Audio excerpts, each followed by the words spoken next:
Anjir.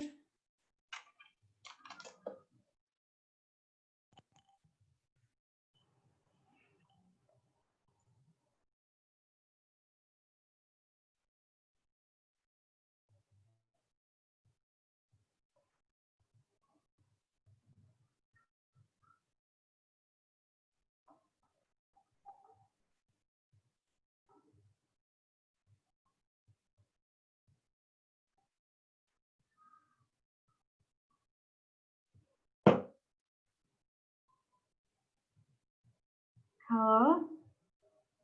Tes?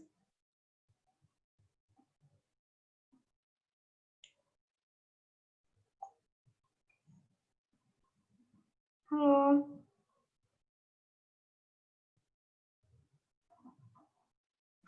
Halo.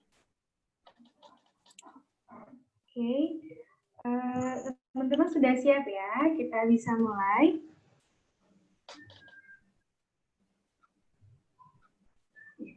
Bismillahirrahmanirrahim. Assalamualaikum warahmatullahi wabarakatuh. Waalaikumsalam warahmatullahi wabarakatuh. Selamat sore teman-teman dan narasumber yang terhormat. Pada sore hari ini kita sudah tahu ya bahwa akan ada seminar daring dari pemateri-pemateri kita yang akan membahas seputar SDGs, yaitu Sustainable Development Goals, atau tujuan pembangunan berkelanjutan, dan kita akan mengupas secara tuntas dari pakar hingga akar, dan pastinya dari narasumber-narasumber yang keren-keren banget nih.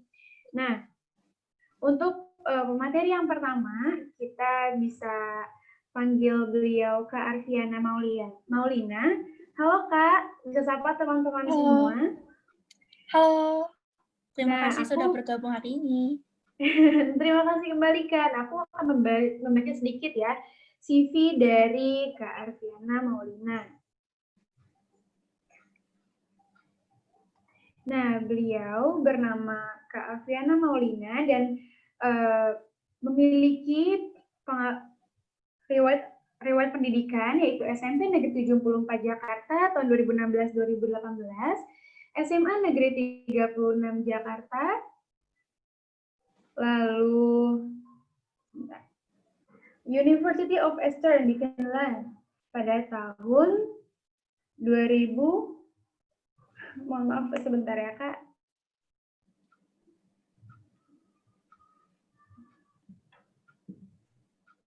University of Eastern Finland pada tahun 2020. Lalu beliau juga berkuliah di United Nations Institute for Training and Research tahun 2020.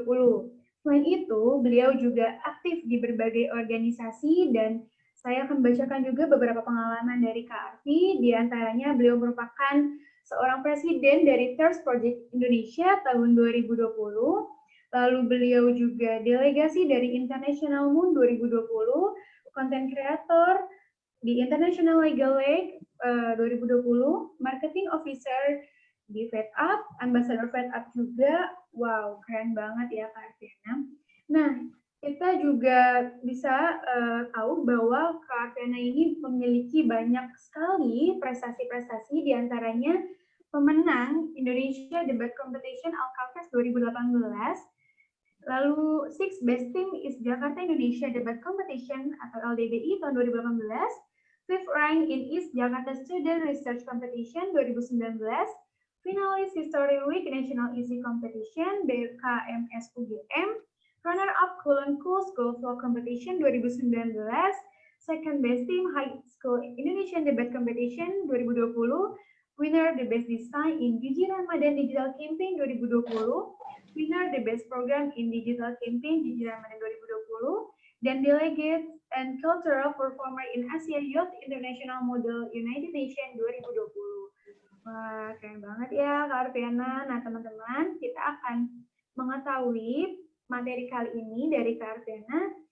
Karena sebelumnya mungkin teman-teman masih belum tahu ya sebenarnya apa sih SDGs itu, kira-kira apa aja sih tujuan-tujuan yang dirancang oleh berbagai negara di dunia. Dan hari ini kita akan tahu materi tersebut dari Kak Arfiana. Untuk Kak Arfiana, waktu dan tempat saya silakan. Oke, halo, terima kasih kepada moderator. Oke, kita langsung aja ya ke materinya. Boleh next slide.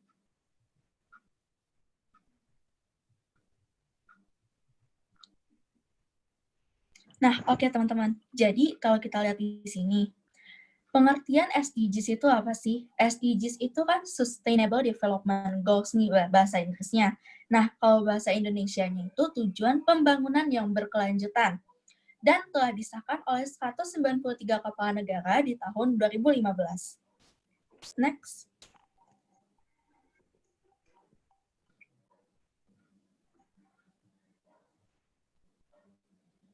Nah, kalau kita ambil nih ya SDGs, itu ada sejarahnya loh. Nah, sejarahnya itu dari MDGs ini. MDGs itu Millennium Development Goals dari tahun 2000 sampai 2015 yang disahkan oleh 189 negara. Jadi nggak sebanyak yang SDGs ya. Sampai 193 negara, ini masih 189 negara, dan goals-nya juga masih baru 8 nih, belum spesifik banget kayak SDGs. Dan goals-nya itu masih yang nggak sampai kena beberapa topik, tapi dia menghasilkan impact yang lumayan besar juga, yang seperti di bawah ini. Oke, bisa next. Nah, selanjutnya dari tahun dari tahun 2015 yang sebelumnya Oke, ya. Jadi dari tahun 2015 sampai tahun 2030 yang aku bilang tadi, SDGs disahkan nih di 2015 dari 193 negara. Di 2 Agustus 2015 tepatnya. Nah, itu mengadopsi Transforming Our World 2030. Kan ada nih ya SDGs sampai 2030. Nah, itu dari Transforming Our World, teman-teman. Nah, itu disahkan di markas PBB di New York 25 sampai 27 September 2015, jadi nggak langsung disahkan aja tuh. Masih sebelumnya ya. Jadi itu nggak langsung tiba-tiba disahin aja di bulan Agustus, tapi di bulan September dibahas lagi. Ada Sustainable Development Summit untuk mengesahkan SDGs dengan 17 tujuan yang terbagi menjadi 169 target. Oke, boleh selanjutnya. Nah, prinsipnya adalah leave no one behind, atau nggak ada yang tertinggal di belakang kita. Jadi kita benar maju sama-sama dan saling membantu sesama. Dan selain itu, ada 5 pilar. People, planet, prosperity, peace, partnership. People adalah manusia, orang, stakeholder seperti kita. Planet adalah bumi kita, prosperity, kemakmuran, termasuk ekonomi kita, peace, perdamaian, partnership, itu ada kolaborasi seperti saat ini antara Majas Sinek Doke dengan Trust Project Indonesia. Dan dasar-dasarnya ada 3. Ada pertumbuhan ekonomi, merawat bumi, dan kemajuan sosial. Selanjutnya. Nah, ini seperti yang aku bilang, udah aku tandain juga. Ada untuk mengurangi kelaparan, dan akses kesehatan yang lebih baik, edukasi, gender equality, dan clean water and sanitation yang topik Trust Project Indonesia, dan masih banyak lagi goals-goals yang menyangkut dari 3 dasar tadi.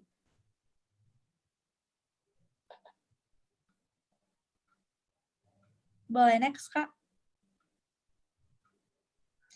Nah, kalau di Indonesia sendiri, kayak gimana sih pelaksanaannya? Ada di Badan Perencanaan Pembangunan Nasional atau Bappenas dan Perpres 59 tahun 2017 tentang pelaksanaan pencapaian tujuan berkelanjutan atau TPB. Dan hasilnya itu lumayan bagus banget ya untuk di Indonesia. Sampai 96,3% untuk kata-kata SDGs di Indonesia sendiri di tahun 2018.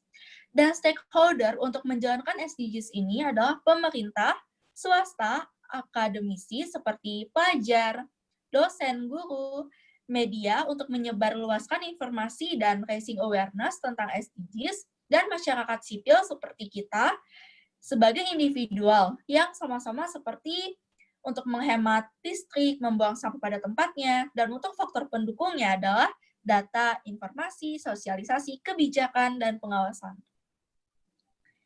Selanjutnya boleh. Sebagai individu dan kelompok nih, aku bahas. Kalau individu adalah menjadi relawan, tidak membuang sampah sembarangan, yang seperti aku bilang, menghemat listrik. Kalau siang nih, matiin aja lampunya, terus kayak menggunakan sepeda atau jalan kaki, apalagi yang dekat-dekat aja. Kayak misalnya beli pulsa, nggak usah deh naik motor, coba kita jalan kaki, lebih sehat lagi kan, daripada kalau kita di rumah terus kan duduk, tiduran, makan, kan nggak sehat ya teman-teman. Nah, terus tidak konsumtif juga nih, jangan kita sambil scroll-scroll beli, habis itu tiba-tiba ada yang datang, paket gitu kan.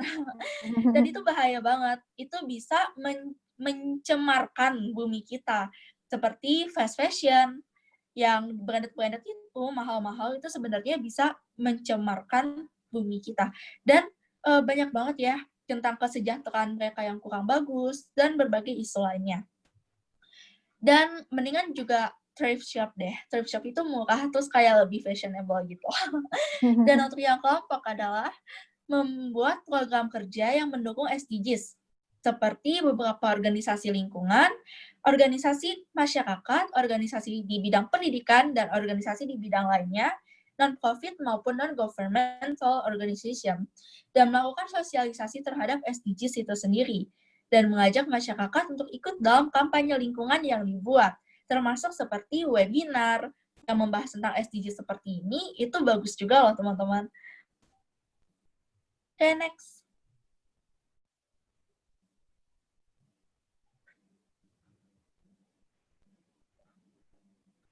Nah, setelah kita bahas individu sama kelompok, kita bahas nih tentang global goals-nya. Global goals-nya ini adalah sesuatu yang kita tuju dari perpaduan antara individu dengan kelompok tadi, seperti partnership di bidang internasional.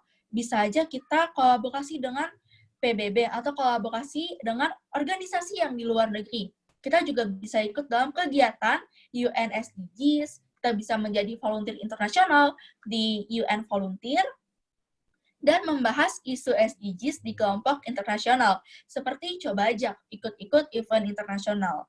Karena itu suka banyak banget tuh, ada SDGs Meet, SDGs Summit, dan berbagai macam yang bertema SDGs.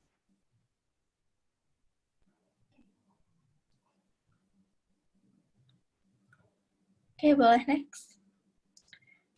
Oke, mungkin itu aja materi dari aku, karena waktunya lumayan sempit. Ini boleh di SS, boleh disimpan juga. Itu aku juga udah kasih link biar kalian bisa akses video-video yang udah aku kumpulin dalam satu playlist, dan juga kalian bisa akses presentasi aku melalui link tersebut ya. Thank you. Terima kasih Kak Arviana. Wah, teman-teman, sekarang udah mulai paham ya SDGs itu apa. Ternyata tujuan-tujuan yang dibangun oleh para kepala negara di dunia itu sangat memprioritaskan kesejahteraan kita selaku masyarakat. Nah, untuk itu kita selaku masyarakatnya harus turut serta dalam pembangunan ini. Sebenarnya tadi kalau dengar dari Kak Arviana itu tuh kebiasaan kita sehari-hari ya Kak, bagaimana cara mengatur hidup kita supaya lebih efisien dan tidak boros terhadap sumber daya yang ada di Indonesia gitu. Nah, teman-teman jangan lupa ya dicatat materinya, dan nanti kita akan ada sesi pertanyaan. Teman-teman boleh nanya ke pemateri-pemateri kita supaya ilmu yang kita dapatkan di webinar kali ini bisa lebih luas lagi. Nah, untuk Kak Arviana dicukupkan dulu, kita lanjut ke pemateri kedua. Beliau bernama Andini Eka Hapsari, lahir di Padang tanggal 22 Juli 1979, berlatar belakang pendidikan sarjana psikologi Unpad dan MBA dari UGM. Pengalaman profesinya merupakan HR profesional, pengajar, dan penggiat SDGs. Nah, sekarang Mbak Andin ini merupakan manajer pilar pembangunan sosial Sekretariat SDGs DKI Jakarta. Nah, langsung saja kita panggil Mbak Andin. Halo, selamat sore. Halo, selamat sore Diva. Aduh, saya padahal pengen banget loh ngeliat dari awal Kak Arvi gimana tadi ya materinya. Bagus banget tadi saya terakhir kali ngeliat mulai bagian bagaimana kita berkontribusi ya. Padahal saya pengen banget ngeliat. Oke, nanti kalau ada kesempatan kita diskusi ya Kak Arvi ya, biar sama teman-teman ini bisa jadi punya gerakan. Saya izin share screen ya, saya jelaskan sedikit aja. Nambahin dari Kak Arvi mungkin. Mudah-mudahan nggak Silakan. ulang, karena saya nggak tahu tadi apa aja materinya. Saya izin share screen, boleh di accept share screen-nya boleh? Masih belum boleh ya? Oke, sambil nunggu, udah bisa kah? Coba ya. Oke, ya saya akan presentasi sedikit melengkapi apa yang sudah disampaikan sama Kak Arfi. Panggilannya Kak Arfi ya? Iya. Oke. Saya Andini Eka Hapsari. Tadi sudah dijelaskan sedikit oleh Kak Diva bahwa saya saat ini adalah manajer pilar pembangunan sosial di Sekretariat SDGs DKI Jakarta. Sebelum ada di SDGs, saya malang melintang di HR, kemudian sempat juga ikut NGO yang terkait dengan kesehatan reproduksi remaja, sempat juga ngajar 2 tahun di salah satu universitas swasta di Bandung. Nah, saat ini saya adalah yang mantengin tujuan di pilar sosial di Sekretariat SDGs DKI Jakarta. Saya nggak tahu nih, teman-teman udah paham belum tentang apa namanya SDGs itu, kenapa ada SDGs? Jadi sedikit aja, saya mudah-mudahan nggak double ya. Di tahun 2015 itu kita kan selesai nih MDGs, Millennium Development Goals. Kemudian di tahun itu negara-negara di dunia bersepakat untuk memiliki tujuan-tujuan bersama, tujuan-tujuan yang meneruskan sebenarnya MDGs, tapi kalau dibilang berbeda, sangat berbeda dengan MDGs. Jadi kalau di MDGs itu ada 8 tujuan, di SDGs itu ada 17 tujuan. Dan kalau di MDGs itu highlight-nya pada peran pemerintah untuk mencapai tujuan-tujuan tersebut. Nah, kalau di SDGs itu seluruh pihak, seluruh stakeholder, unsur dari berbagai masyarakat itu dilibatkan. Karena memang pembangunan itu bukan hanya tanggung jawab dari pemerintah. Dan tujuan-tujuannya itu agak ambisius kalau di SDGs ini. Jadi tujuan-tujuannya itu udah langsung menyasar zero poverty misalnya. Kemudian apa namanya, yang tujuan-tujuan yang menurut beberapa orang mengakui bahwa itu memang sangat ambisius. Kemudian yang membedakan juga adalah ini sedikit sudah ada tadi ya. SDGs itu sifatnya universal. Jadi tujuan-tujuannya itu sebenarnya berlaku hampir sama di seluruh dunia. Jadi isu-isunya tuh yang diambil isu-isu bersama. Kemudian sifatnya juga integrasi, artinya SDGs itu nggak bisa berdiri sendiri. Tadi mungkin sekilas Kak Arfi sempat sampaikan ya bahwa misalnya kita harus jangan terus-terusan jajan atau menggunakan GoFood gitu ya, atau menggunakan, nah ada beberapa pertimbangan, jadi tidak hanya di tujuan 3 tapi juga ada tujuan-tujuan lainnya misalnya kayak gitu, supaya kita misalnya lebih lebih lebih lebih sehat, lebih efisien, lebih menjaga kebiasaan hidup sehat dan sebagainya. Nah, jadi tujuan-tujuan yang ada di SDGs itu tidak bisa berdiri sendiri. Tujuan satu nggak bisa sendiri, pasti dia akan berhubungan dengan lain. Contoh yang lainnya adalah stunting. Misalnya itu ada di tujuan 2, salah satu indikator stunting. Stunting itu nggak bisa berdiri sendiri.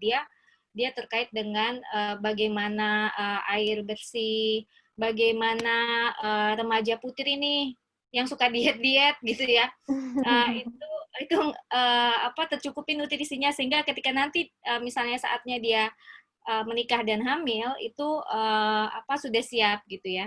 Jadi memang nggak bisa berdiri sendiri. Kemudian no one left behind. Jadi sifatnya SDGs ini sangat inklusif. Jadi nggak boleh ada yang ketinggalan. Makanya kita memperhatikan berbagai macam latar belakang. Makanya ketika ada isu misalnya pembelajaran jarak jauh gitu ya, kita juga harus ngeliatin teman-teman yang nggak punya, teman-teman yang nggak bisa punya akses internet, nggak punya akses kepada gawai atau gadget. Nah, seperti itulah. Dan no one left behind ini juga termasuk bagaimana bukan hanya sebagai objek tapi kita juga sebagai subjek. Kita kalau melihat sesuatu yang bisa kita lakukan, kayak tadi Kak Alfi sampaikan, itu kita bisa berpartisipasi untuk mendorong supaya indikator di SDGs itu tercapai. Kemudian sebentar. Ini beberapa prinsip dalam SDGs. Jadi ada 5P. Pertama, people. Jadi orientasinya tuh nggak hanya pada pembangunan, itu tidak boleh berorientasi hanya kepada salah satu hal aja. Misalnya kita kan memahami nih biasanya pembangunan tuh kita berpikir hanya meningkatkan kesejahteraan. Tapi nggak boleh gitu juga. Pembangunan tuh harus memperhatikan orangnya. Artinya ada martabat yang dijaga dari orang-orang yang entah itu melakukan atau yang dilakukan, atau jadi objek atau menjadi subjek. Kemudian tadi memperhatikan kesejahteraan, memperhatikan planet bumi, memperhatikan perdamaian, dan memperhatikan kemitraan atau partnership. Jadi suatu kegiatan itu nggak bisa hanya dipandang dari satu aspek aja. Jadi harus meliputi aspek-aspek yang ada di sini. Kemudian ini secara lengkap bagaimana 17 tujuan itu terdistribusi ya, ada beberapa unsur yang terkait. Pertama kemiskinan, kedua kelaparan, ketiga kesehatan, keempat pendidikan, kelima tentang gender, keenam akses air bersih dan sanitasi, ketujuh energi bersih, kedelapan pekerjaan layak, kesembilan infrastruktur, 10 mengurangi ketimpangan, kemudian 11 kota dan komunitas yang berkelanjutan, ke-12 konsumsi dan produksi yang bertanggung jawab. Tadi Kak Arfi banyak banget menyoroti kayaknya yang nomor 12 ya, yang kalau slide terakhir saya nggak tahu kalau saya di awal-awal, tapi kayaknya banyak yang di 12 juga ya. Kemudian tujuan 13 penanganan perubahan iklim, 14 tentang bagaimana ekosistem laut, 15 tentang daratan, kayak ruang terbuka hijau, itu ada di situ. Kemudian 16 perdamaian, dan 17 kemitraan untuk mencapai tujuan. Jadi itu ada 17 tujuan. Dan kalau di SDGs, ini kayaknya saya kalau di SDGs itu kita sudah punya dokumen yang mengkoordinasikan aksi-aksi itu. Kita sebut namanya rencana aksi daerah.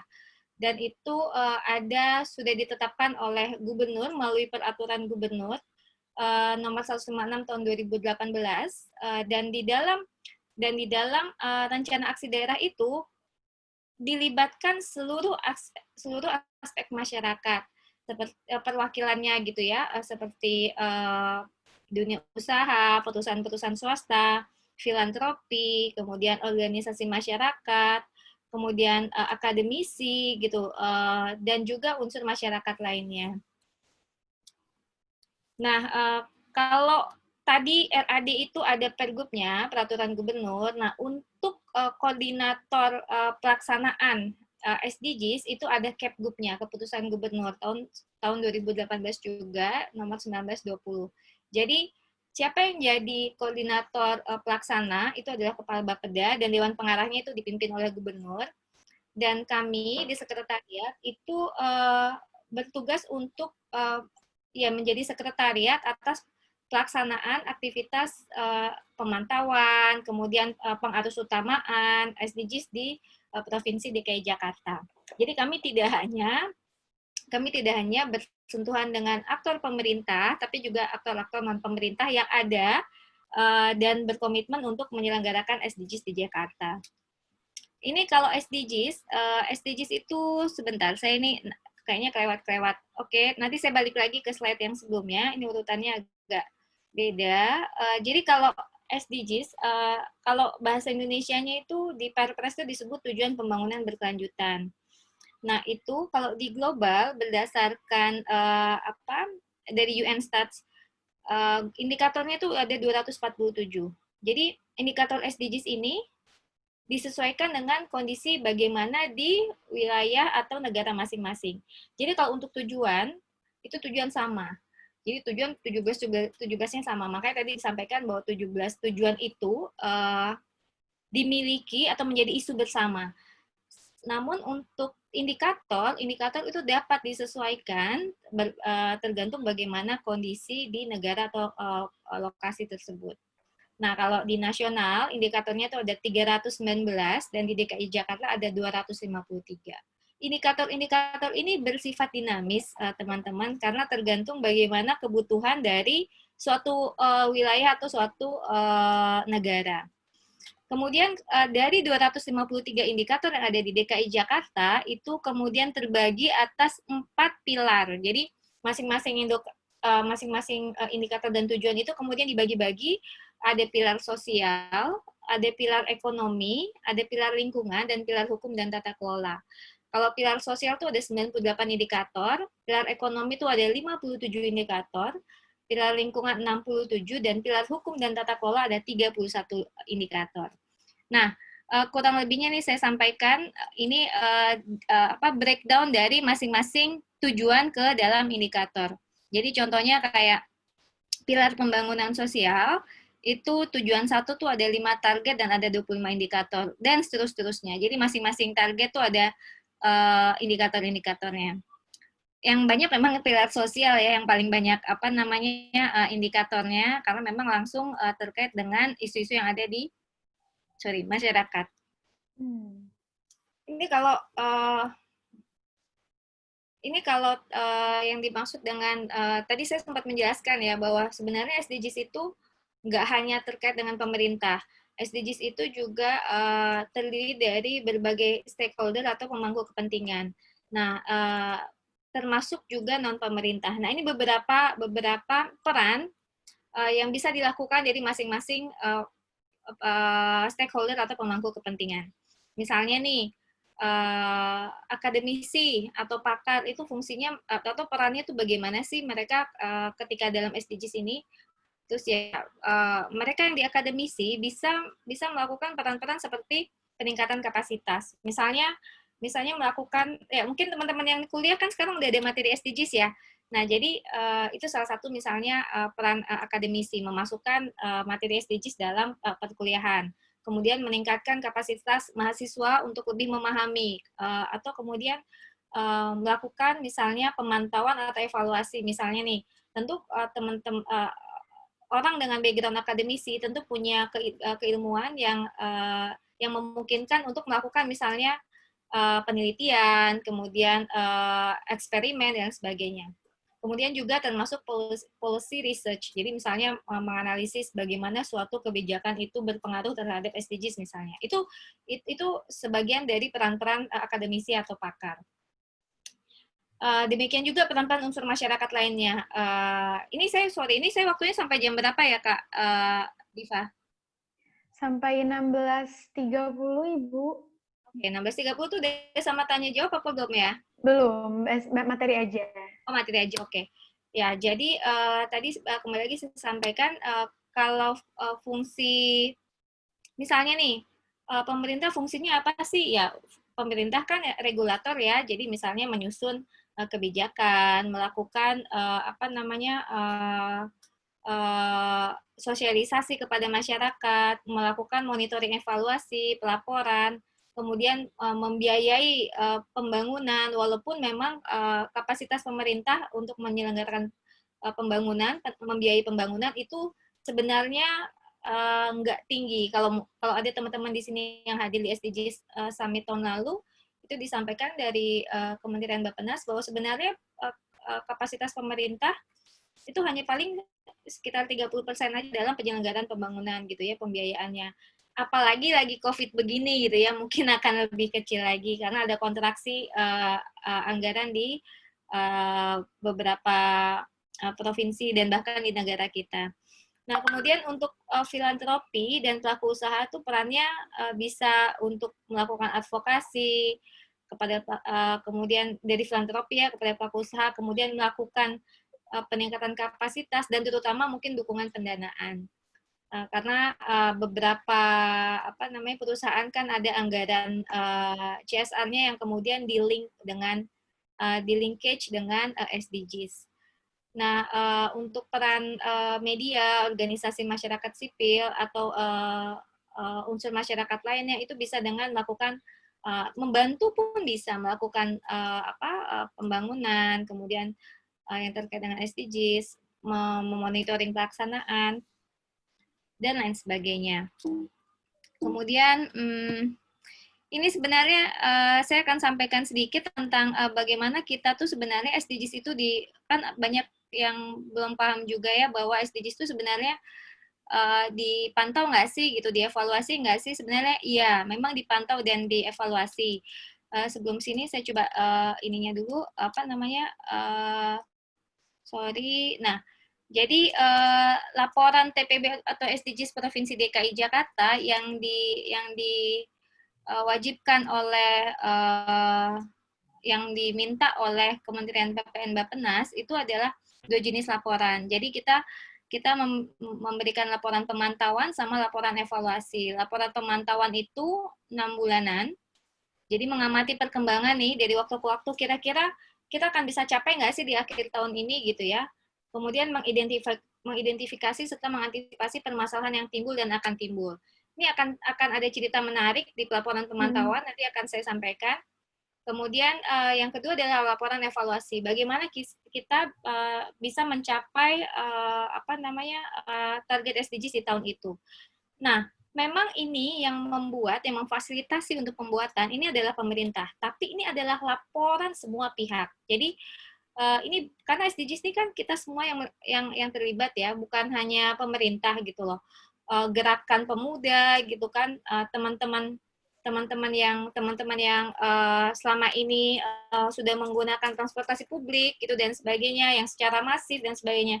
Nah, itu kan sebenarnya memiliki kontribusi gitu kan. Jadi memang laporan ini laporan hasil bersama. Jadi bukan laporan kegiatan pemerintah. Nah, oleh karenanya di dalam laporan ini kita melibatkan berbagai unsur dari non pemerintah. Ini tadi saya akan coba masuk, nanti saya perbaiki yang urutannya ya ke teman-teman semua biar lebih paham. Nah, ini tadi alur mekanismenya kalau di pemerintahan, patokannya tetap rencana aksi daerah yang sudah tadi diketok palu dalam Pergub. Nah, kemudian kita evaluasi capaiannya berdasarkan itu dan menggunakan ukuran-ukuran yang misalnya dikeluarkan datanya dari kementerian atau lembaga negara, misalnya dari Kemendikbud, dari BPS gitu ya. Nah, kemudian untuk yang non pemerintah ini juga kalau untuk non pemerintah beda dari yang pemerintah. Kalau non pemerintah itu sifatnya voluntary. Jadi kita tidak memaksa non pemerintah tuh untuk menyampaikan laporannya. Misalnya nih, saya nggak bisa memaksa perusahaan X untuk memberikan laporannya. Jadi benar-benar itu voluntary dari si masing-masing unsur itu. Dan mereka pun melakukan self-assessment-nya secara mandiri. Jadi ada memang formatnya, tapi kemudian format itu yang melakukan assessment mereka sendiri. Misalnya saya sudah melakukan ini, melakukan itu, melakukan ini. Dan dokumen itu akhirnya yang kita kumpulkan, dan kemudian kita lengkapi dalam satu bundle gitu ya, untuk dilaporkan ke Kementerian PPN Bappenas dan Kemendagri.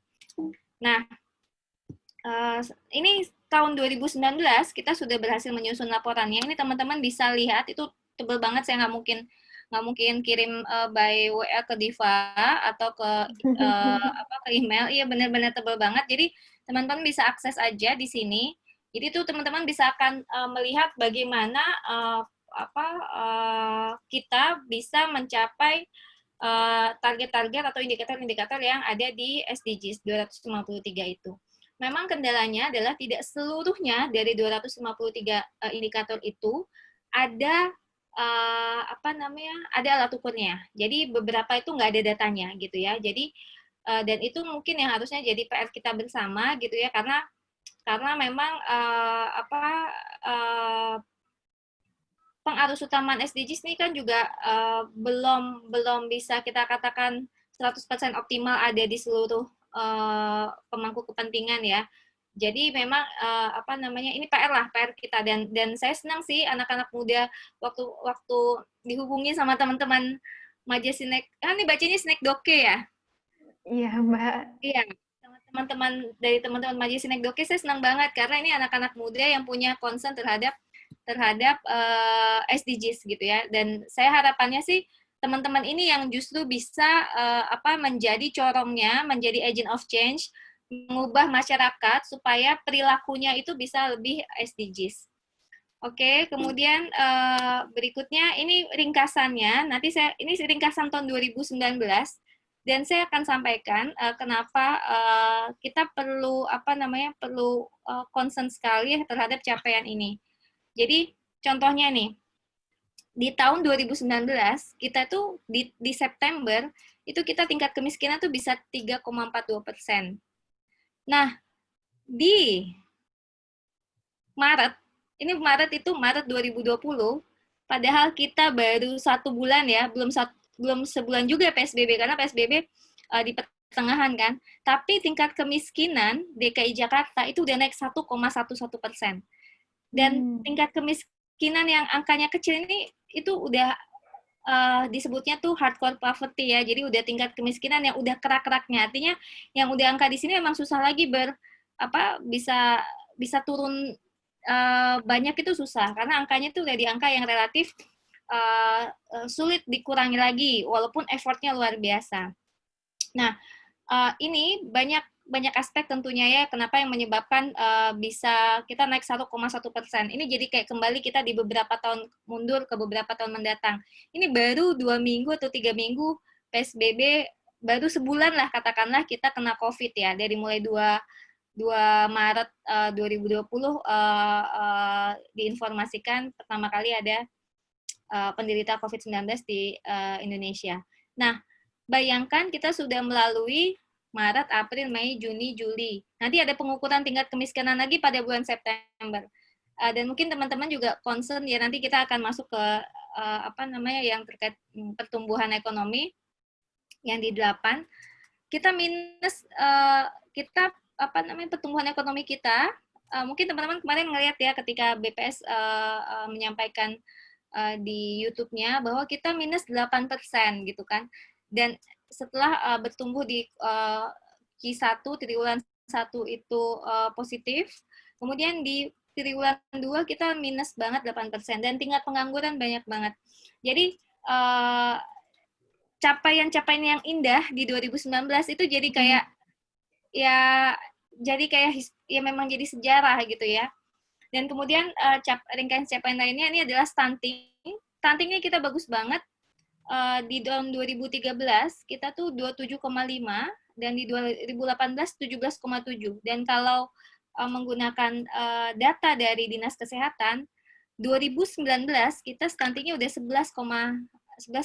sekitar 11%. Wow. Nah, tapi ini kan sekali lagi tahun 2019 ya. Kita bayangkan bahwa saat ini ketika COVID-19 ada, pandemi ini ada, banyak orang yang nggak bisa kerja, kemudian banyak hanya mengandalkan katakanlah dari bantuan gitu ya.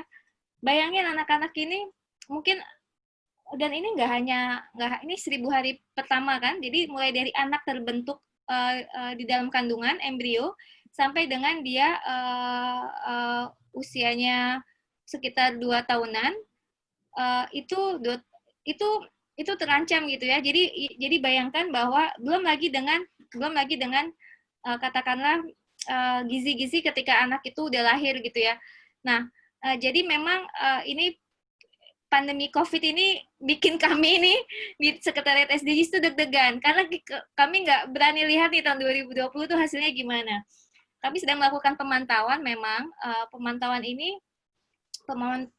ini terhadap potensi kira-kira kita akan mencapai apa tidak sih gitu ya di tahun 2020 ini terhadap target-target yang sudah dibuat di RAD. Kemudian yang tujuan yang ketiga, yang kehidupan sehat dan sejahtera. Nah, ya pandemi COVID ini kan isunya tentang kesehatan ya, tentang apa? Tentang penyakit dan tentang kesehatan. Dan walaupun secara spesifik tidak ada sama sekali indikator di SDGs yang tentang penyakit menular pernafasan gitu ya, tapi ternyata dampaknya ini paling parah gitu ya, paling bisa menggeret tujuan-tujuan lainnya ke dalam kondisi penurunan. Dan ini jadi PR bersama juga ya, bahwa mungkin di kemudian hari perlu ada indikator yang khusus untuk memantau tentang penyakit menular yang terkait dengan pernafasan, karena dampaknya ini luar biasa ke 16 tujuan lainnya. Dan memang di situ kan di kehidupan sehat dan sejahtera itu juga ada tentang bagaimana layanan orang-orang yang punya penyakit tidak menular, itu kita kan sangat concern ya, walaupun layanan itu tetap diberikan, artinya DKI Jakarta tuh melalui surat edaran Kepala Dinas Kesehatan itu sudah menyampaikan bahwa tidak ada penghentian layanan terhadap orang-orang yang punya penyakit tertentu seperti HIV, kemudian TBC, gitu ya, hipertensi dan sebagainya. Hanya orang juga mau ke rumah sakit, karena kita kan akses juga dibatasi ya ketika pandemi ini. Orang ketika mau ke rumah sakit juga mungkin dia takut-takut juga, karena orang yang dengan punya penyakit penyerta itu biasanya lebih mudah untuk terinfeksi. Jadi makanya ini tujuan 3 juga kami deg-degan juga gitu, kira-kira mudah-mudahan sih kita masih punya 4 bulan, 5 bulan lah ya.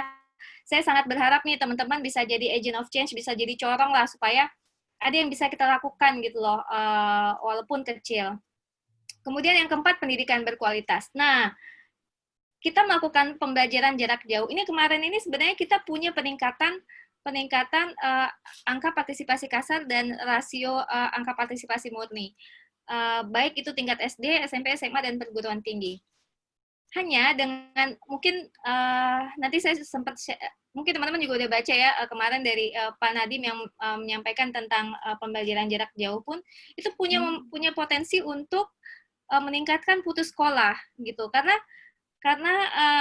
pertama pembelajaran kan diselenggarakan jarak jauh dan tidak semuanya punya gawai, atau kalaupun punya gawai untuk punya akses internet gitu ya, itu juga nggak bisa semuanya begitu. Jadi banyak sekali anak-anak yang dari masyarakat miskin dan rentan itu tidak bisa punya privilege mendapatkan pendidikan gitu ya. Padahal itu hak dasarnya anak itu untuk mendapatkan pendidikan. Tujuan 4 terancam juga kan. Nah ini kita kalau ngomongin tiap tujuan akan ada terancam akibat pandemi ini. Kemudian terkait dengan tujuan 5. Tujuan 5 ini yang paling disorot adalah tentang bagaimana kekerasan kepada perempuan dan anak. Di tahun 2019, DKI Jakarta itu sudah 100% memberikan layanan komprehensif terhadap korban kekerasan. Cuman isunya kekerasan ini kan itu kayak gunung es, yang ujungnya itu bisa jadi ketahuan gitu ya, dan bawahnya itu bisa jadi sangat besar, dan kita nggak bisa pernah tahu sebenarnya tingkat kekerasan perempuan dan anak itu sebenarnya berapa sih gitu ya. Dan dengan adanya pandemi ini, ketika orang-orang kan biasanya punya space, punya waktu dan ruang pribadi, misalnya dengan dia bekerja, bertemu kawan gitu ya, jadi tidak hanya ada di rumah misalnya. Nah itu dengan adanya pandemi kan artinya semua orang tuh harus ada di rumah gitu kan, yang tadinya punya ruang pribadi gitu kan, yang punya waktu dan ruang pribadi akhirnya berkurang dan harus ada di rumah. Nah ini memang berpotensi untuk meningkatkan kekerasan kepada perempuan dan anak. Kemarin ada survei dari Komnas Perempuan, dan memang dari hasil survei itu memang menyatakan bahwa pandemi COVID-19 ini meningkatkan kekerasan pada perempuan dan anak. Jadi ya kebayanglah gitu ya, mungkin teman-teman juga merasakan di sini gitu ya. Biasanya lah orang tua ada pendapatan tiba-tiba berkurang gitu misalnya. Terus jadinya bawaannya stres, sementara ada pengeluaran yang harus yang harus dibayarkan. Kemudian ketemunya orang-orang itu lagi selama waktu berapa bulan di dalam rumah gitu ya. Mending kita yang bisa tinggal di komplek gitu. Kalau orang yang tinggalnya di permukiman padat, coba bayangkan gitu ya. Mau keluar, mau cari uang nggak bisa gitu. Terus ya udah akhirnya ya nggak tahu lah. Saya nggak berani membayangkan, tapi sangat berpotensi kekerasan kepada perempuan dan anak itu meningkat gitu ya. Itu yang di pilar pembangunan sosial. Kemudian kalau tapi jangan khawatir, ada juga yang berpengaruhnya positif sebenarnya di tujuan SDGs ini dengan adanya pandemi ini. Pertama nih yang terkait dengan ini ada nyamuk nih, terkait dengan oke, di tujuan-tujuan ini ada tentang energi bersih dan terjangkau. Di 2019 kita rasio elektrifikasi itu bisa mencapai 100%. Tapi memang kita masih punya PR-PR lagi untuk meningkatkan gitu ya, supaya misalnya penggunaan atau energi terbarukan itu bisa lebih tinggi lagi. Kemudian di 8, pekerjaan layak dan pertumbuhan ekonomi. Ini yang juga terdampak ya, yang paling terdampak juga dengan adanya pandemi COVID-19. Pengangguran atau karyawan yang di PHK itu meningkat banget, dan saya nggak tahu juga, mungkin teman-teman ada yang orang tuanya atau saudaranya juga merasakan gitu ya, karena kita memang PSBB dan kemudian kita dibatasi geraknya, sehingga memang banyak perusahaan tidak bisa menjalankan operasionalnya, dan kemudian akhirnya berhenti. Ini memang kondisi yang ya, saya sih sebenarnya untuk karyawan aja itu sangat berat gitu ya, apalagi untuk para pekerja informal yang mungkin pendapatannya hanya dari harian dan lain sebagainya. Kemudian ini jelas lah ya, industri inovasi dan infrastruktur tuh banyak yang pertumbuhannya menjadi negatif, kecuali yang terkait dengan industri kimia dan farmasi gitu yang membaik. Ini ketimpangan juga semakin kalau di 2019 itu rasio Gini atau ketimpangan itu menurun, tapi di 2020 itu kondisinya tidak sesuai dengan harapan. Ini pilar pembangunan ekonomi, satu lagi adalah kemitraan untuk mencapai tujuan. Ini terkait dengan bagaimana kemitraan antara pemerintah dengan non-pemerintah. Kemudian untuk tujuan yang terkait dengan lingkungan, nah tujuan yang terkait dengan lingkungan ini yang pada di antara tujuan-tujuan ini yang kemarin itu ada yang sempat nggak melihat bahwa langit Jakarta menjadi lebih cerah? Oh iya, Mbak, benar. Makanya, jadi mungkin beberapa tujuan yang terkait dengan alam itu memang lebih ya, bumi mungkin istirahat ya, jadi hiruk pikuknya udah nggak ada, dan kemudian langit lebih cerah. Kemudian kita lihat di laut banyak yang ikan-ikan yang yang main-main, sampai saya lupa di mana ya saya lihat ya, itu ada lihat videonya yang hewan-hewan tuh ya nyantai aja gitu, dia berkeliaran gitu ya dengan adanya pandemi ini. Nah, ini kalau yang di 12 mungkin sudah dijelaskan dengan baik sekali dengan Kak Arfi. Kemudian kalau untuk terakhir tujuan pembangunan hukum dan tata kelola, ini terkait juga di situ ada kekerasan perempuan dan anak, itu ada juga di tujuan 16, salah satu indikatornya. Tetapi untuk yang ini di 2019 kita sudah 3 kali wajib tanpa pengecualian kalau untuk DKI Jakarta. Nah, kurang lebih begitu untuk resume dari laporan capaian 2019, dan ini saya hanya mau menambahkan dari Kak Arfi bahwa sebenarnya kita semua itu dapat menjadi bagian dari SDGs. Jadi bukan hanya pemerintah, bukan hanya pelaku usaha, enggak, tapi kita semuanya itu dapat menjadi bagian dari SDGs. Dan itu bisa dilakukan dengan mulai dari yang kecil, mulai dari diri sendiri, dan mulai sekarang. Saya yakin kita bisa melewati pandemi ini kalau kita bersolidaritas dan bergotong royong. Jadi nggak ada lagi me, tapi ya us gitu. Kita kalau kita lalui, karena ini ada sedikit pemikiran dari salah satu rekan saya yang menyampaikan bahwa kalau kita nggak nggak berderma, nggak membantu gitu ya, kita malah menumpuk, katakanlah kita khawatir nanti ketika gimana nanti resesi ekonomi, saya bisa selamat nggak dan sebagainya gitu ya, misalnya daripada kita membantu gitu ya, kalau kita malah nggak akan berhasil gitu kalau kita hanya memikirkan bagaimana kita melindungi diri kita gitu, karena memang SDGs ini bukan tentang kita, bukan tentang saya saja gitu, tapi tentang kita semua. Itu dari saya. Ini beberapa kegiatan kemarin kita sempat ada kegiatan bersama dari berbagai macam pihak. Dari berbagai macam stakeholder kita mendatangi Kali Baru. Sebenarnya ini adalah proyek kami, sebenarnya akan menjadi pilot project bagaimana kita pada satu lokus, pada satu tempat kita berusaha untuk keroyokan nih berbagai macam pihak dari mahasiswa. Aku ketemu sama Mita di sini. Bagaimana kita keroyokan untuk mengambil peran gitu ya. Karena isunya Kali Baru itu adalah kelurahan termiskin di Jakarta Utara, dan itu kondisinya benar-benar dari berbagai macam goal tuh ada isunya gitu ya.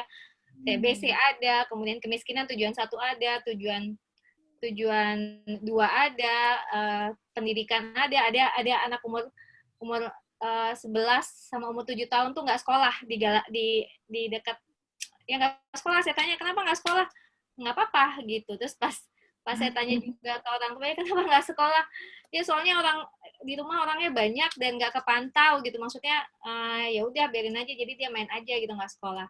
Nah itu pokoknya sekilas dari saya lebih suka kita diskusi aja. Ini bahkan ini lucu deh. Ini ada ceritanya. Ketika kami foto, tiba-tiba kambingnya mau melintas. Terus jadi kami udah siap-siap begini, kami punya salam begini, no one left behind. Ketika kami udah salam begini, tiba-tiba ternyata si kambing itu lewat. Itu nggak ada skenario-nya. Jadi kami berpikir, oh no one left behind, termasuk para kambing gitu. Demikian, terima kasih. Assalamualaikum warahmatullahi wabarakatuh. Waalaikumsalam warahmatullahi wabarakatuh. Masya Allah, teman-teman, sekarang kita jadi lebih paham ya tentang SDGs. Tadi dari Mbak Andin menjelaskan lebih detail lagi tentang SDGs, ada laporan TPB SDGs-nya, lalu juga ada struktur tim koordinasi, terus juga dibedah satu persatu dari tujuan-tujuan pembangunan tersebut. Nah, jujur aku juga banyak banget belajar dari Kak Arfi dan Mbak Andin. Ternyata kita ini harus ya berkontribusi dalam SDGs tersebut. Karena tadi seperti yang Mbak Andin bilang bahwa ini bukan hanya tanggung jawab dan tugas pemerintah, tapi juga stakeholder, akademisi, dan tentunya kita semua, teman-teman, harus berkontribusi dan memberikan dedikasi kita terhadap negara kita sendiri. Nah, oke, sekarang kita langsung buka aja sesi tanya jawabnya, biar bisa diskusi bareng-bareng. Sistemnya teman-teman boleh private chat ke aku, sebutkan nama kalian, untuk nanti aku silakan bertanya dan membuka mikrofon serta kameranya. Silakan yang mau bertanya, Zoom ke grup chat ke aku, private, sebutkan nama kalian.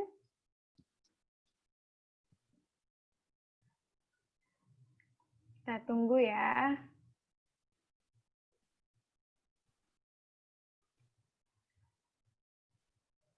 Oh ya Kak, nih sebelum aku bertanya, sebelum nunggu teman-teman yang bertanya, mungkin aku juga ada sedikit pertanyaan ya. Sebenarnya dalam suasana COVID seperti ini ya Kak, kita itu bisa berkontribusi lebih besar di dalam bidang yang mana sih Kak gitu. Kita kan pelajar nih teman-teman, mungkin mayoritas pelajar. Kita bisa memberikan kontribusi dalam bentuk apa dalam kondisi COVID-19 seperti ini gitu. Mungkin Kak Arfi bisa membantu menjawab. Oke, boleh. Nah, kalau lagi kondisi kayak gini kan emang banyak banget ya komunitas-komunitas yang menghadapi susah untuk berkegiatan secara offline. Nah, oleh karena itu kita bisa mewujudkan SDGs seperti contohnya partnership, kayak kolaborasi webinar kayak gini, terus kita bisa sama-sama bahas tentang SDGs, dan selain itu bisa juga kalian tetap nerapin yang namanya SDGs yang pegang tadi secara individual. Bisa mulai contohnya seperti menjaga lingkungan, memilah sampah, atau belajar kayak ngerapihin pakaian kalian. Kira-kira ada nggak sih yang nggak kepake? Kira-kira boleh nih disumbangkan ke teman-teman yang kurang mampu, atau bisa juga kita ikut berdonasi dengan jarak jauh.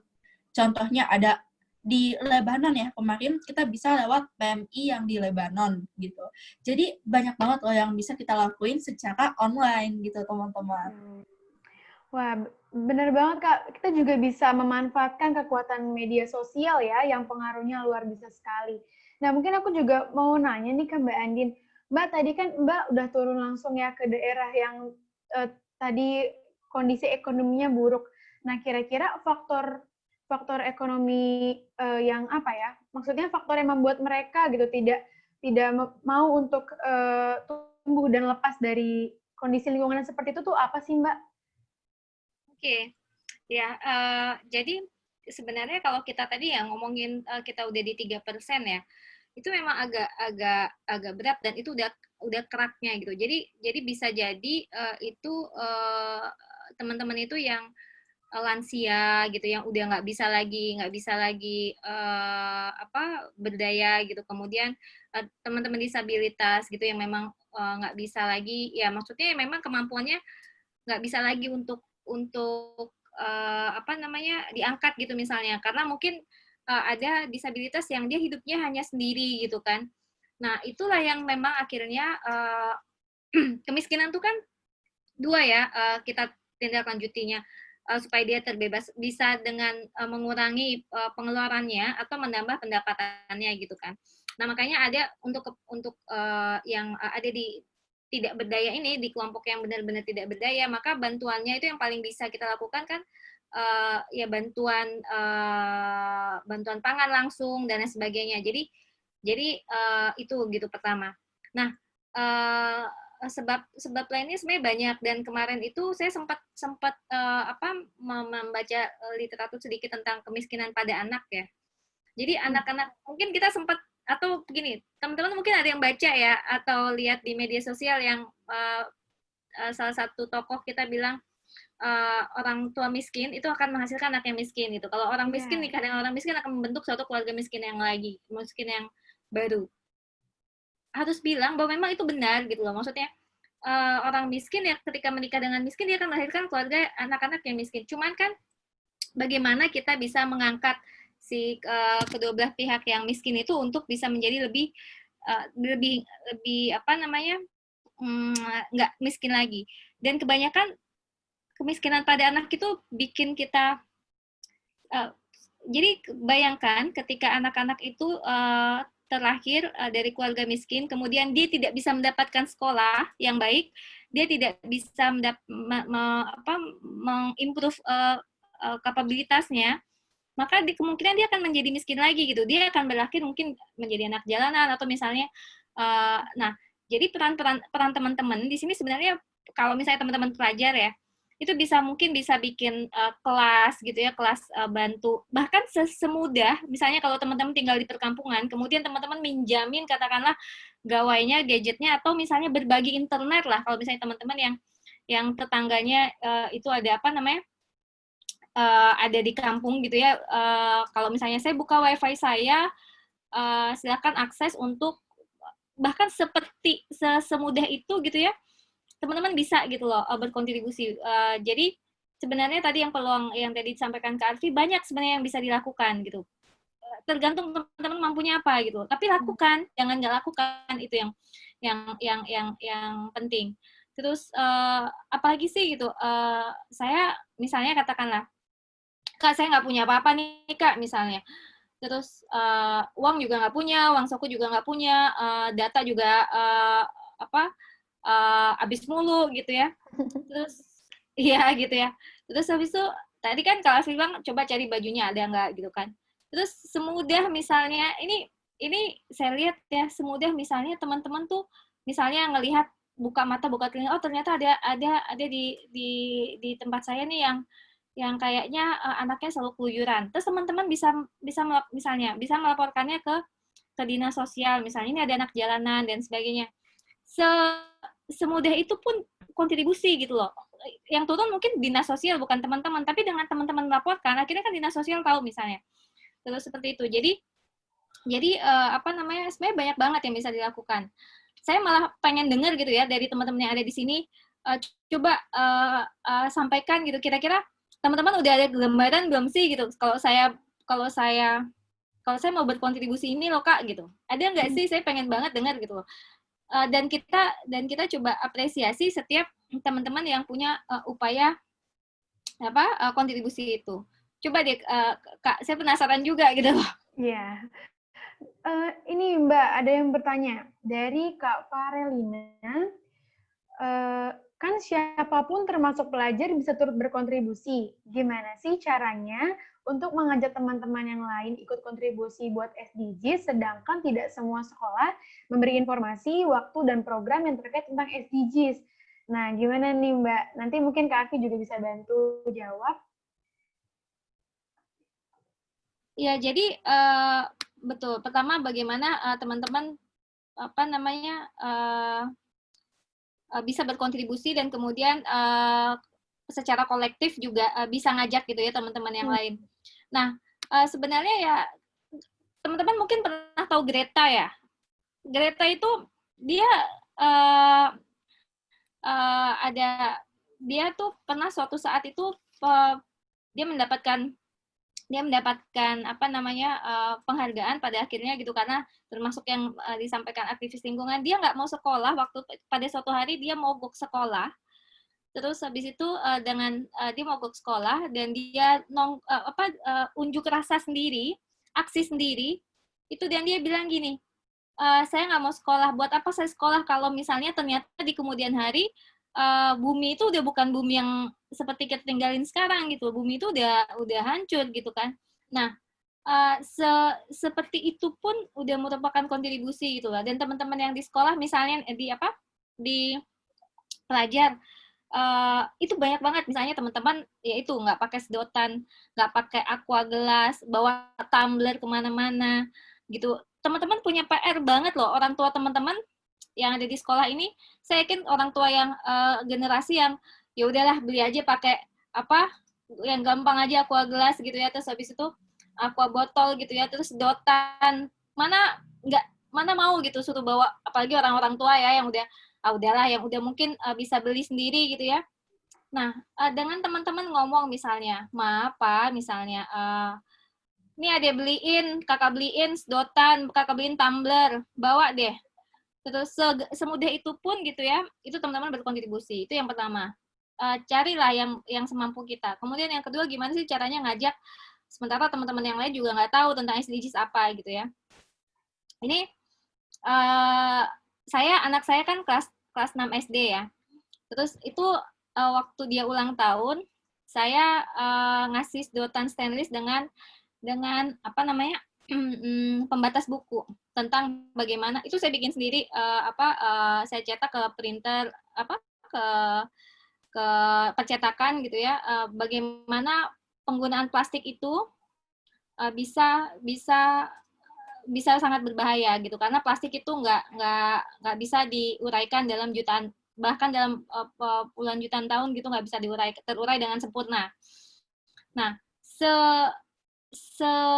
effort itu gitu loh, sebenarnya dikit aja gitu, tapi setidak-tidaknya walaupun misalnya teman-teman akhirnya nggak dianggap lah, tapi minimal anak-anak udah tahu, anak-anak di kelas anak saya jadi tahu, oh ternyata plastik itu nggak bisa ya diuraikan gitu, oh ternyata bawa sedotan stainless ini bisa membantu supaya nggak ada penyu yang nantinya tersangkut di hidungnya gitu ya, nggak tersangkut sedotan plastik, seperti itulah. Jadi kalau menurut saya, ya mungkin sekarang nggak ada yang paham gitu ya, tapi kalau teman-teman melakukan kebiasaan-kebiasaan itu bisa menjadi gerakan dan itu bisa mengajak orang lebih banyak lagi untuk mencapai SDGs ini. Karvi, mungkin tambahkan Karvi yang lebih banyak pengalamannya. Karvi, silakan.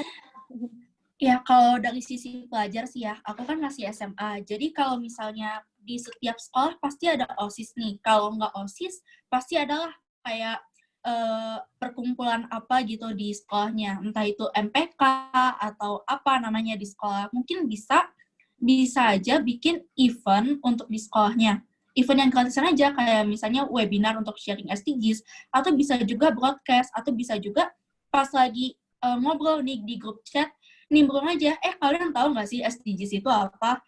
SDGs itu ini loh, kalian udah nerapin nggak sih di rumah masing-masing nih sama pandemi? Nah, itu asik banget gitu loh, sampai kalian tuh bisa jadi diskusi per kelas-kelas, atau bisa juga di diskusi per antar kelompok kalau kalian ada gitu. Jadi, kalau misalnya di sekolah nggak ada, sementara kalian punya pengetahuan, ya udah di-sharing aja ke grup angkatan, kan bisa gitu teman-teman.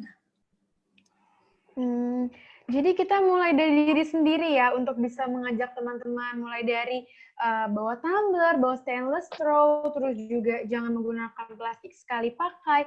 Dan ternyata teman-teman, kita bisa menginfluence, mempengaruhi teman-teman yang lain dengan kekuatan kita sendiri gitu. Nanti kalau misalnya kita udah ke teman satu, nanti teman satu ngajak ke teman yang lain sampai akhirnya membuat satu gerakan yang mempengaruhi lebih luas lagi. Seperti itu. Nah, Mbak Andin, aku mau nanya juga, kalau misalnya kesulitan akses ya dari segi informasi dan program sekolah yang tadi ditanyakan gitu, misalnya si ibu gurunya ini nggak tahu, nggak menerangkan SDGs kepada murid-muridnya, terus juga masih banyak sekali orang-orang yang belum tahu tentang SDGs. Nah, bagaimana nih apa ya tahapan-tahapan konkretnya gitu untuk kita bisa mempengaruhi lebih luas lagi. Kan kalau misalnya tadi kan kita sudah memegangkan diri sendiri, tapi kalau kita mau mulai ke gerakan yang lebih besar, bagaimana tahapan-tahapannya tuh Mbak kira-kira? Ya, paling gampang sih kita pilih salah satu ya. SDGs ini kan konsep yang besar banget dan orang relatif resisten dan alergi ketika misalnya itu sifatnya konsep gitu kan. Karena pertama harus dipikirkan gitu. Nah, dan itu ada tahapan sebelum orang bisa mendapatkan insight untuk berubah perilakunya gitu. Jadi yang paling gampang adalah kita pilih ketika kita mau melakukan sosialisasi tentang SDGs gitu ya. Pilih salah satu yang paling mengena dari kelompok sasaran itu gitu misalnya. Dan SDGs ini saya melihatnya bukan sesuatu yang kita ini ada SDGs lu harus SDGs enggak gitu. Tapi ambil satu perilakunya. Kalau misalnya teman-teman mendekati kelompok misalnya kelompok yang religius misalnya bisa mengambil dari di dalam agama tersebut misalnya gitu. Oh, agama kita kan menyarankan misalnya untuk atau misalnya kalau misalnya teman-teman menyasar intinya menyasar kelompok-kelompok tertentu teman-teman bisa melihat yang karakter si kelompok itu. Jadi nggak bisa sih menurut saya tidak akan berjalan optimal kalau misalnya kita membawa suatu konsep besar langsung ini ada SDGs kita harus berubah karena orang akan itu masih konsep yang abstrak gitu. Teman-teman harus dibawa ke dalam materi yang konkret dulu. Apalagi kalau kita berhadapan dengan anak-anak remaja dan anak-anak sekolah seperti anak saya anak SD gitu ya. Itu nggak bisa kita langsung bawa konsep tentang sesuatu yang abstrak. Jadi paling gampang tadi yang tadi Kak Arfi sampaikan, yaudah kita coba kita mengubah perilaku kita dulu gitu ya. Sesimpel ini misalnya tadi ya yang udah bawa tumbler gitu ya kemudian ajak orang-orang bawa tumbler kemudian baru sampaikan kenapa kita harus bawa tumbler gitu nanti baru konsep SDGs itu ketika sudah mulai teman-teman ada yang sudah terbiasa sudah ada yang misalnya nih oh ternyata nggak boleh loh kayak kita bilang ya catcalling gitu ya itu bullying catcalling itu kan sebenarnya yang anti SDGs banget ketika kita misalnya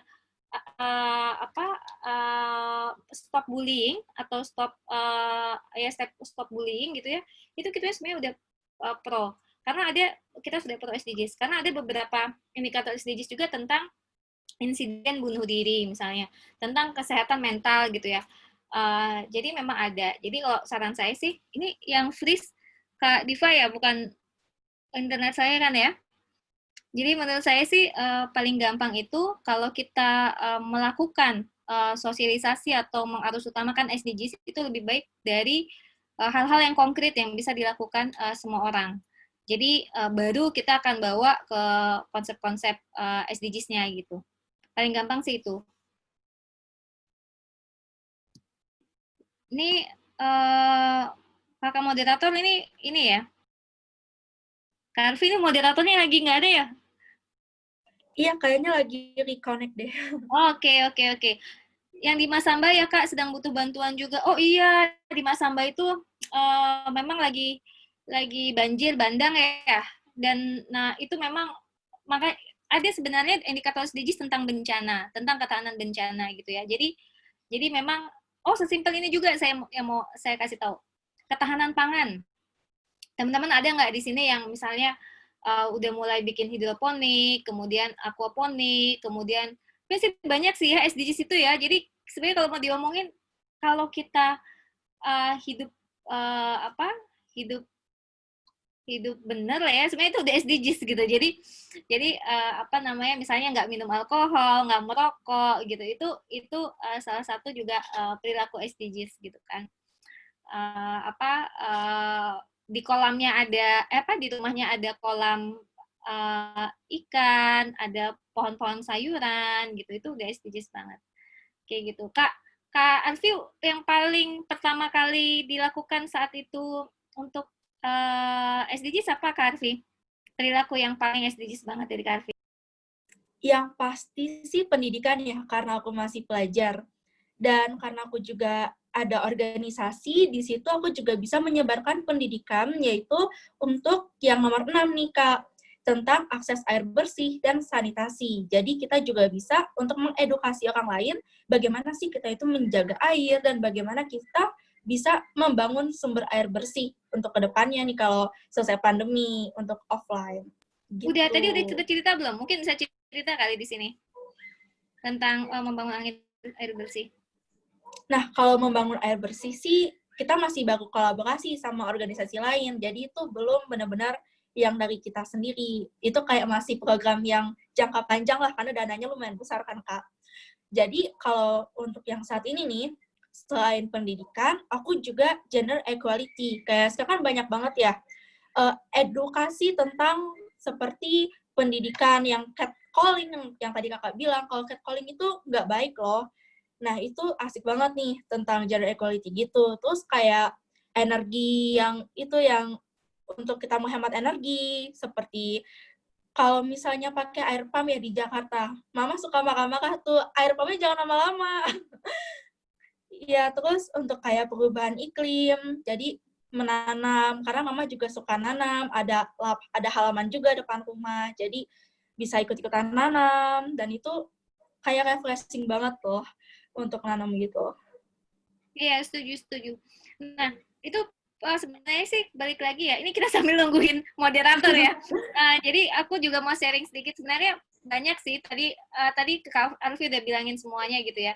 Sebenarnya dari tujuan 1 sampai 17 pun kita masih bisa berkontribusi loh teman-teman gitu loh. Kita sebagai pelajar tuh, teman-teman sebagai pelajar, itu sangat banget bisa berkontribusi gitu. Tadi kan Kak Alfi tujuan 4 gitu ya, pendidikan berkualitas, terus bagaimana kita perempuan-perempuan ini banyak yang pendidikannya sampai SMP itu. Di situ ada rasio angka partisipasi murni. Jadi bagaimana rasio perempuan sama laki-laki. Jadi kebanyakan perempuan mungkin ada yang berhenti di SMP gitu ya. Nah, seperti itu. Kemudian jadi banyak yang putus sekolah juga. Terus di tujuan 1 tadi misalnya teman-teman bisa berbagi membuat misalnya memberikan bantuan ke teman-teman yang miskin, yang rentan gitu. Dan bahkan sekarang kan yang berpotensi menjadi miskin tuh bukan cuma yang miskin aja sekarang gitu, tapi orang-orang yang kehilangan pekerjaan, yang pekerja harian itu juga akan berpotensi menjadi miskin. Jadi teman-teman bisa lah. Kemudian yang tujuan 2 tentang tanpa kelaparan. Tadi Kak Arfi sudah sampaikan bisa bikin apotek, obat, terus bisa tanaman-tanaman yang bisa dipakai lah ya, terus bisa bikin sayuran di tanamannya, kemudian lele itu kan gampang banget tuh, tinggal taruh aja. Itu lele itu kan gampang banget gitu loh. Itu kan bisa jadi ketahanan pangan buat teman-teman. Kemudian yang tujuan 3 misalnya kemana-mana pakai masker gitu ya. Dulu pas zaman belum pandemi, saya tuh udah campaign semua pakai masker. Karena bukan apa-apa, TBC kita tuh termasuk tinggi. Tuberkulosis di DKI Jakarta tuh termasuk tinggi. Karena kita kan alur gerakan keluar masuk kotanya kan tinggi ya, dari Depok ke Jakarta ya banyak lah. Terus saya udah campaign coba pakai masker, apalagi di public transportation gitu. Nah, kalau sekarang lagi pandemi gini udah wajib lah gitu. Jangan gini loh. Memang betul gitu, sakit mati itu ada takdirnya gitu kan. Tapi bagaimana kita menjaga supaya kita tidak membuat orang lain sakit juga, itu adalah kewajiban kita sebagai umat dan sebagai manusia gitu ya. Jadi nggak boleh abai gitu. Saya masih bisa ngelihat loh di daerah-daerah yang merah tuh nggak pakai masker, maskernya cuman apa namanya gitu aja. Itu yang tujuan 3. Dan juga di situ ada bagaimana tidak merokok, teman-teman yang sekarang merokok, bagaimana alkohol itu juga nggak tersentuh gitu ya. Saya sangat berharap sih sebenarnya sama anak-anak muda nih bisa lebih perilaku yang lebih sehat. Kemudian tujuan 4 tadi udah ya sama Kak Arfi. Tujuan 5 tadi nih. Oh ya, kekerasan kepada perempuan dan anak itu seringkali dianggap sebagai sesuatu yang privat. Jadi kadang ya, ini temuan nih teman-teman yang ada di di LBH Apik, di Dinas PPAPP gitu ya.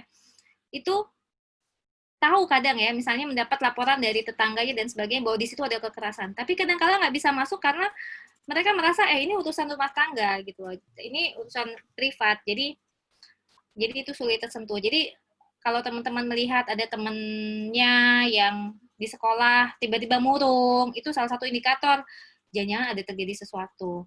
Nah, itu bisa teman-teman tiba-tiba misalnya dia ada status yang galau, itu teman-teman harus ya teman-teman bisa berpartisipasi dengan mencari tahu atau memberitahu pihak-pihak yang berwenang. Seperti itu. Oke, ini gimana nih siapa pertanyaannya? Susah juga ya Kak kalau ngajak itu terkadang ada yang menerima dengan baik dan bahkan ada juga yang nggak suka untuk dikasih tahu dan malah mengabaikan. Jangan salah. Saya sama ibu-ibu arisan itu baik banget. Mereka mau berubah. Tapi adalah satu komunitas arisan saya yang lain gitu ya.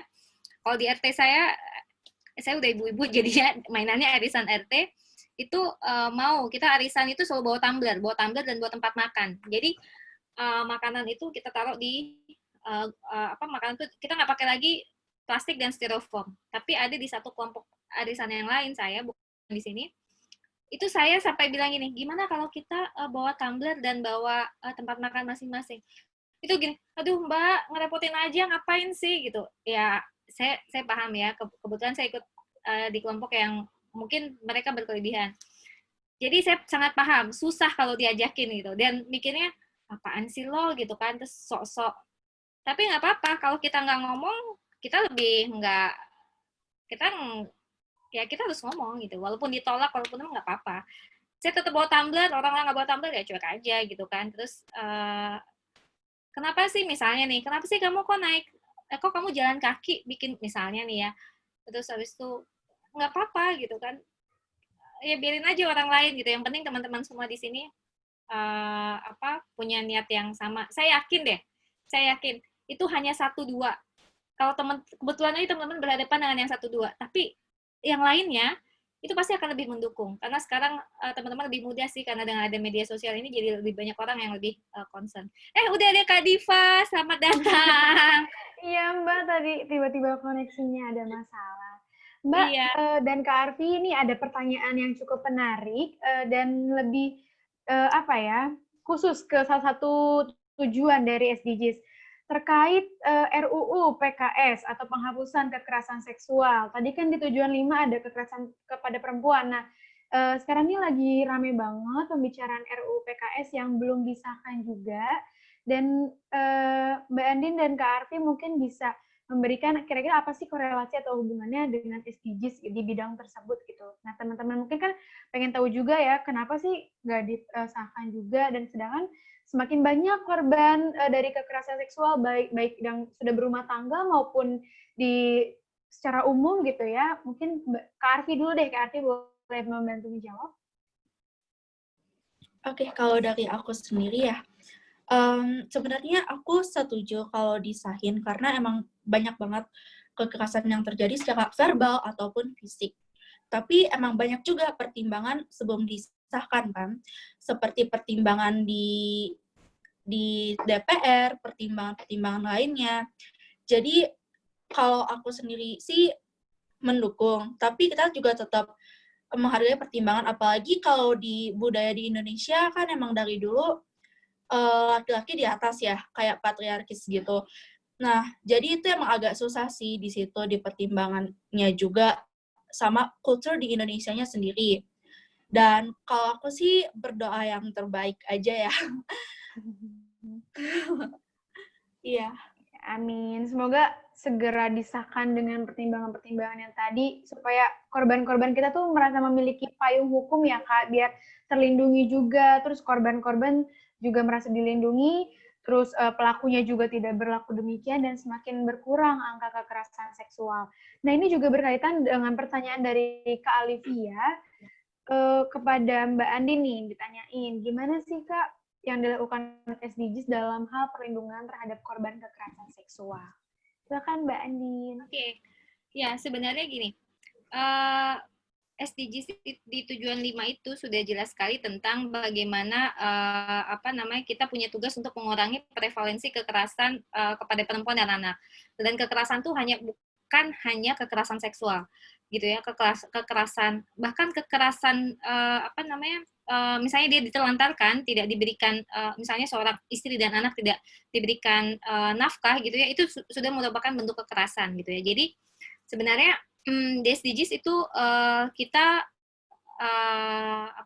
SDGs itu sebenarnya melarang berbagai seluruh bentuk kekerasan kepada perempuan dan anak dan difokuskan untuk mengurangi prevalensi itu. Nah, kemudian bagaimana kemudian itu diarus utamakan di baik itu di pemerintahan maupun non pemerintahan ya. Sebenarnya kalau kami sih kalau di sekretariat, karena kami kan tugasnya itu untuk mengarus utamakan, untuk kemudian monitoring, pemantauan. Jadi mungkin pertanyaan lebih pas gitu deh, bukan apa yang kami lakukan, bukan apa yang di sekretariat ya. Kalau di sekretariat kami kerjaannya begitu. Nah, jadi kalau yang sudah dilakukan oleh berbagai macam stakeholder atau pemangku kepentingan, itu kayak di dinas PPAPP, itu sebenarnya ada unit reaksi cepat, ada Jakarta Aman juga gitu ya, di mana itu langsung ketika kita, mungkin belum banyak yang tahu juga gitu ya, ketika misalnya kita menemui kekerasan dan bentuk apapun, kita bisa mengontak itu dan itu langsung terhubung dengan tim lainnya gitu ya. Dan terhadap seluruh pengaduan terhadap yang kekerasan itu akan ditindaklanjuti dengan pendekatan yang komprehensif. Kita juga punya safe house di DKI Jakarta, itu kita punya safe house dan cenderung kita lebih advance dibanding provinsi lainnya untuk penanganan kekerasan kepada perempuan. Cuman problemnya itu bukan di penanganannya sebenarnya kita nih, tetapi adalah kesadaran untuk menyatakan bahwa itu adalah kekerasan. Karena itu tadi mungkin ya, jadi kita kadang merasa ya udah kalau misalnya perempuan atau anak tidak dinafkahi oleh bapak sebagai atau suami sebagai breadwinner gitu ya, itu pasti akan, kalau kita komplain kita rasanya kok durhaka gitu ya.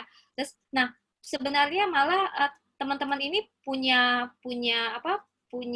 peran bagaimana kalau masyarakat kita tuh bisa lebih aware bahwa sebenarnya kekerasan kepada perempuan dan anak itu bukan ranah privat dan itu bukan semata-mata taat pada agama, karena agama pun melarang gitu. Saya berani bilang bahwa di agama saya gitu ya, itu nggak boleh sebenarnya. Jadi kalau ada yang bilang nanti dianggap istri tidak soleha atau anak tidak soleha, anak durhaka dan sebagainya. Coba sebut dalilnya gitu, nggak ada gitu. Jadi balik lagi, sebenarnya peran teman-teman ini lebih pada bagaimana kekerasan itu bisa terungkap. Jadi karena kalau sudah terungkap, alhamdulillah di DKI Jakarta itu kita kalau ada kekerasan, terus kemudian melakukan visum di rumah sakit umum daerah, itu gratis, nggak perlu bayar gitu ya. Terus sampai ke mau itu adalah kekerasan, itu adalah kekerasan. Jadi sudah ada tim yang komprehensif, kayak ada psikolognya yang bisa tackle itu. Cuman itu balik lagi. Saya mau cerita sedikit ya. Ada satu cerita nih dari salah satu NGO terkait kekerasan. Jadi dia mendapatkan pengaduan tentang adanya kekerasan yang dilakukan berpuluh-puluh tahun oleh si bapak kepada si ibu ini gitu ya. Terus habis itu dia akhirnya nggak kuat dan dia lapor gitu kan. tapi kemudian dia tarik lagi laporannya, padahal itu kekerasannya tidak hanya fisik, tapi mungkin seksual juga gitu. Ketika misalnya dia, ya begitulah ya. Saya lupanya anak sekolah semua. Tapi balik lagi. Nah, tapi kemudian ketika itu akan diproses gitu ya, akan dibantu untuk ditindaklanjuti oleh oleh lembaga bantuan yang lembaga bantuan hukum itu kemudian tiba-tiba dia menarik karena dia bilang, saya udah menikah puluhan tahun, sayang juga kalau misalnya saya pertimbangan itu, dan dia bilang, ayo deh nanti daripada saya menjadi janda dan kemudian mendapat stigma negatif dan sebagainya gitu. Akhirnya dia tarik. Nah, banyak banget itu gitu loh. Kadang pula ada nih anak yang nggak berani ngadu karena misalnya dapat perlakuan. Nah, itulah fungsi teman-teman. Fungsi teman-teman kalau teman-teman melihat adanya kekerasan kepada perempuan atau anak itu ya, atau juga, anak ini bisa laki-laki juga ya, karena sekarang banyak anak laki-laki pun nggak aman gitu loh. Tolong segera cari pihak berwenang, adukan gitu loh. Nggak usah takut karena nanti itu dilindungi gitu, nggak akan diungkap. Dan memang yang paling mengkhawatirkan untuk korban kekerasan itu adalah mereka harus menghadapi kemiskinan setelah misalnya kebanyakan misalnya ibu-ibu nih ya nggak berani bercerai gitu ya, nggak berani melaporkan kekerasan yang dilakukan suaminya gitu ya, itu karena dia khawatir setelah itu dia nggak akan bisa dapat nafkah untuk anaknya, untuk dirinya gitu. Jadi ya udah, jadi saya minta tolong buat teman-teman, mudah-mudahan ini bisa menjawab sih ya apa yang sudah dilakukan. Sebenarnya kalau dari dan kekerasan ini termasuk prioritas di DKI Jakarta, program prioritas. Jadi sebenarnya kita sangat berupaya untuk kekerasan ini tidak terjadi di DKI Jakarta. Gitu deh.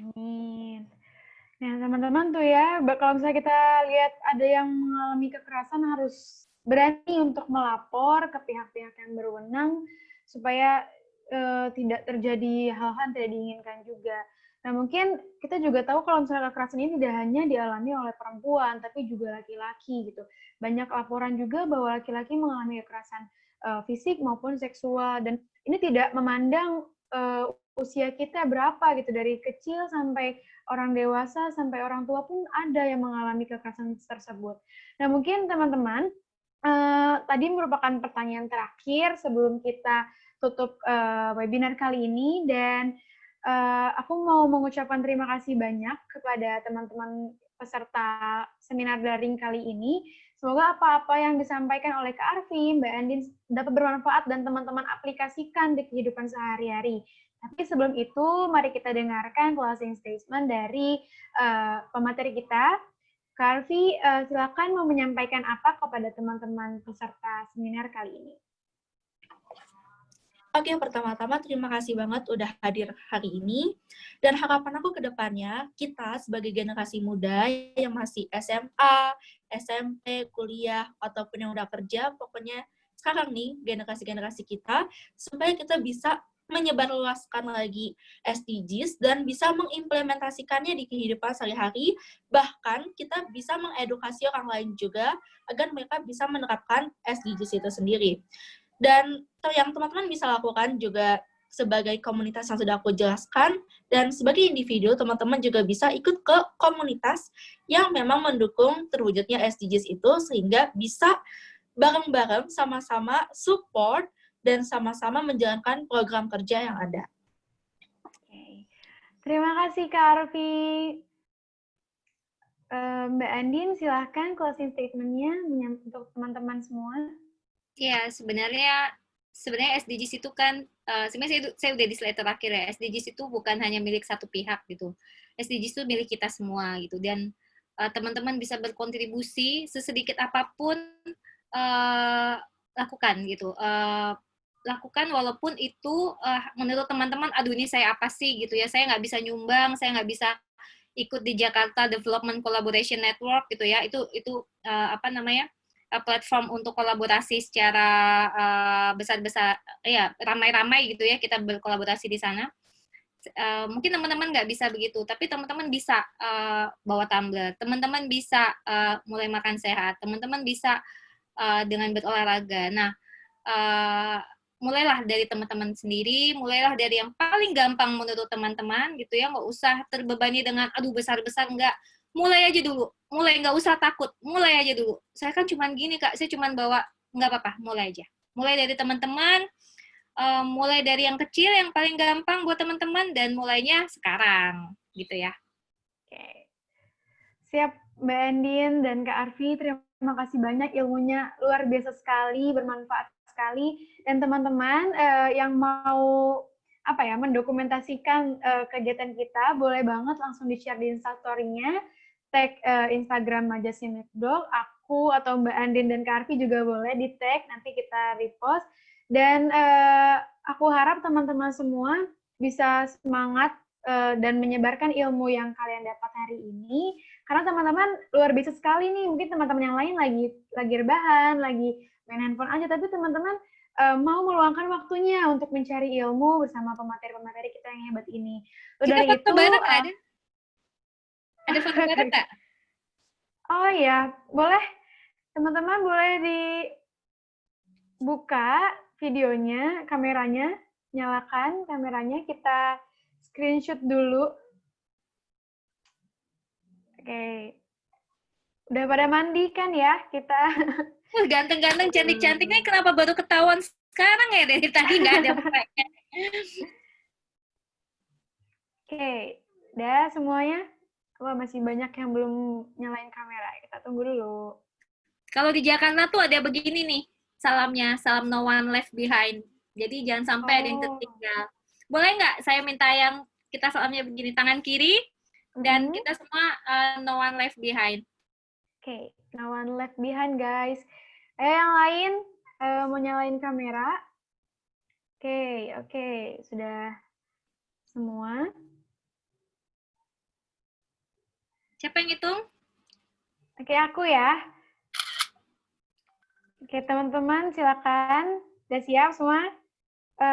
Kak Sheila selaku operator boleh sekalian di screenshot juga ya. 1, 2, 3. Ganti gaya. Kita gayanya senyum aja semuanya ya. Oke, 1, 2, 3. Dah, oke. Makasih. Alhamdulillah teman-teman. Aku selaku moderator mohon maaf apabila terdapat kesalahan kata yang tidak berkenan di hati teman-teman semua. Semoga kita bertemu di lain kesempatan, dan teman-teman boleh banget menghubungi Mbak Andin atau Kak Arfi kalau mau bertanya-tanya lebih lanjut lagi, pengen tahu seputar pengalaman-pengalaman beliau yang pastinya hebat-hebat. Dan semoga kita bisa bertemu di lain kesempatan. Sekian yang dapat saya sampaikan. Kepada Mbak Andin dan Kak Arfi, saya persilakan untuk meninggalkan ruangan. Oke, terima kasih Mbak Andin dan Kak Arfi. Teman-teman, aku akhiri ya.